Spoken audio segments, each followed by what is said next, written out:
सबसे पहले तो मैं एक डॉक्टर होने के नाते आगरा में आपका हार्दिक स्वागत करती हूँ कि इतना ज्ञान है आपको कि आपने सभी धर्मों की किताबों का अध्ययन किया। मेरा नाम डॉक्टर R.K. वर्मा है। यहाँ पे मैं वर्मा नर्सिंग होम के नाम से अपना नर्सिंग होम चलाती हूँ और ये हॉल जो है मेरे पतिदेव की देन है। जब वो मेयर थे आगरा के तो उस समय उन्होंने बनवाया था। आज जो जिसमें इतने लोग यहाँ सब बैठे हुए हैं।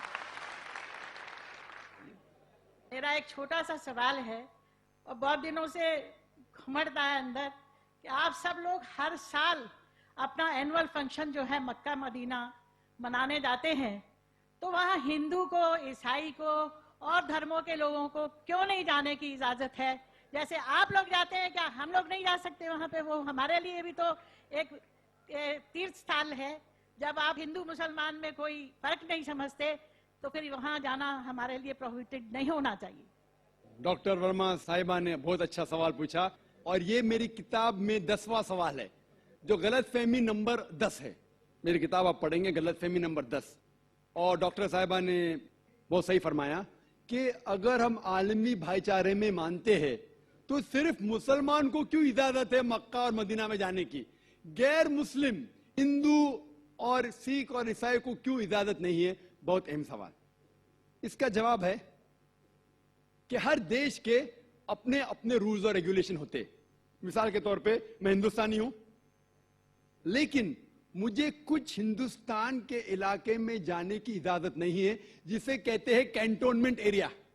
सिर्फ मिलिट्री के लोग, सिर्फ वो लोग जो देश की हिफाजत में लगे हुए हैं, वो लोग वो कैंटोनमेंट एरिया में जा सकते। मैं इन्हें झगड़ सकता हूं, मैं इस देश का नागरिक हूं, मुझे क्यों नहीं जाने देते? नहीं, ये गवर्नमेंट का रूल है। ये कैंटोनमेंट एरिया है, मतलब खाली वो लोग, वो शख्स जो मिलिट्री के लोग हैं, जो देश की हिफाजत में लगे हुए, सिर्फ उनको इजाजत है।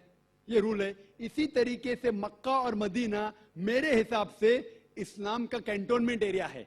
वो लोग, सिर्फ वो इंसान जो इस्लाम के लिए जान देने को तैयार है, वो लोग को अलाउड है, बाकी लोग को नहीं।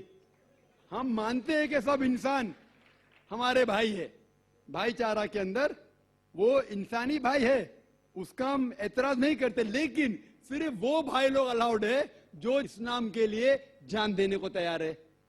और एक इसका जवाब है कि जब भी आप कोई मुल्क में जाते हैं उसके लिए आपको वीजा लेने पड़ता है, वीजा।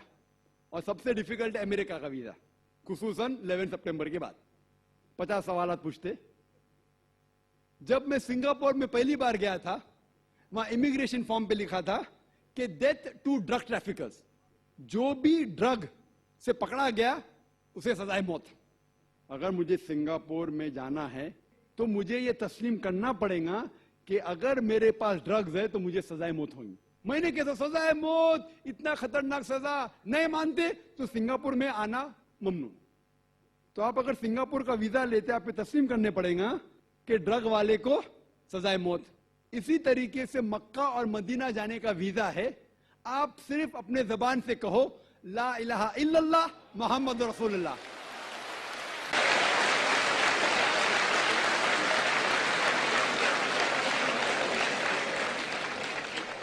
अगर कोई भी इंसान अपनी जबान से कहता है ला इलाहा इल्लल्लाह मोहम्मद रसूलुल्लाह, कि ना कोई माबूद है अल्लाह के सिवा और मोहम्मद सल्लल्लाहु अलैहि वसल्लम उसके पैगंबर है, कोई भी आपको रोक नहीं सकता मक्का और मदीना जाने के लिए।